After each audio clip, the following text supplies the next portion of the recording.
Welcome to the Parsha Perspective.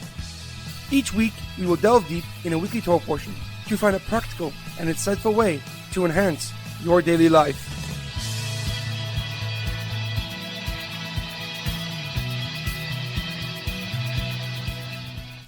Thank you for tuning in. My name is Rabbi Shalom, and each week we'll look into the weekly Torah portion to find practical and insightful ways to enhance your daily life. This week's Parsha Perspective is in memory of Shlomo ben Edward and Edward ben Efraim. May their souls be uplifted and may their memories be a blessing. This week's Parsha Perspective is in honor of the Refuah Shlema, the complete and speedy recovery of Shaul ben Berta, Sasson Bezalel Ben Batia, and Yirachmiel ben Tova Basha. May they have a complete and speedy recovery. This week's Torah portion is Parshas Bamidbar, and we begin the fourth book of the Torah. The Sefer of Bamidbar takes up the story where we left off at the end of Sefer Shemos. The Jewish people traveled from Egypt to Mount Sinai, where they received the Torah and committed the grave sin of the golden calf.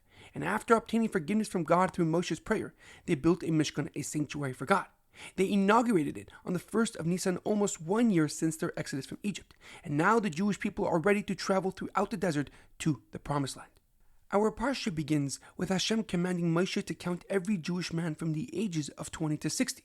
The number totaled to over 600,000, excluding Shevet Levi, the tribe of Levi, because they were counted separately and totaled to over 22,000, counting from just 1 month old.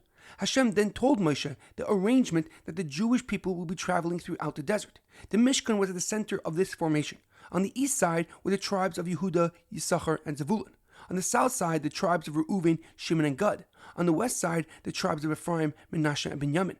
And on the north side, the tribes of Dan, Asher, and Naphtali. However, a question comes to mind. As I just explained, that the Jewish people traveled in a precise configuration when going through the desert.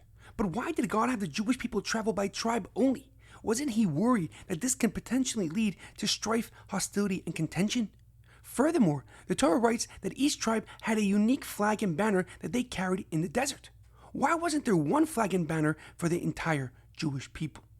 The Abarbanel on this pasuk, Rav Yitzchak ben Yehuda Abarbanel, a 14th century Spanish commentary, explains one of the reasons behind this formation to help them in war. Since they were about to enter the desert, they were vulnerable to being attacked by the many nations that surrounded it.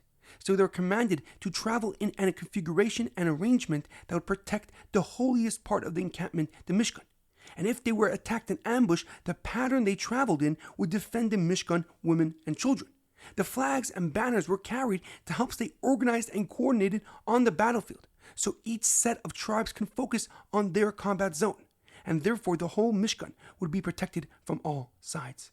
However, the Rabbeinu Bachaya of Basha ben Asher, another famous Spanish commentary, gives a deeper and more profound explanation. He writes that they were told to travel by tribe only because each tribe, each Shevet, had unique characteristics that differentiated them from the other tribes, and therefore they had to travel separately to be united. But since the center of the entire formation was the Mishkan with God's holy presence, their uniqueness and individuality merged in the service of God.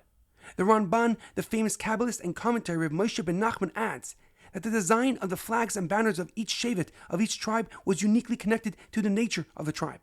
For example, the tribe of Yehuda had a lion on its flag and banners because it signified the kingship that they were given.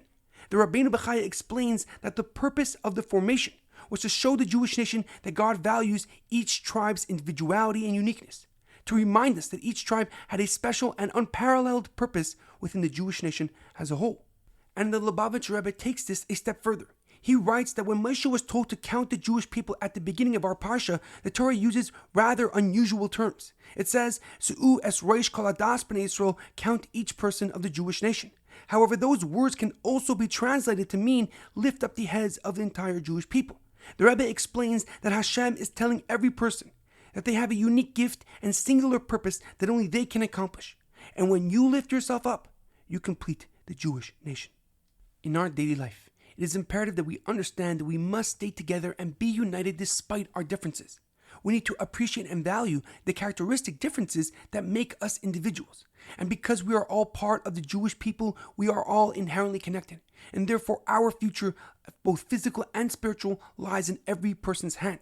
And this lesson is ever more prevalent as we quickly approach the holiday of Shavuos when we receive the Torah again. The Torah has so many topics that can be studied in so many various different ways, but all of them have the same level of mitzvah of studying Torah. There's an amazing quote that I once heard: being irreplaceable means being different. Have a great weekend and good Shabbos.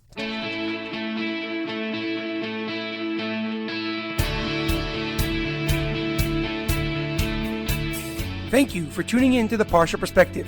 Check out our website, theparshaperspective.com.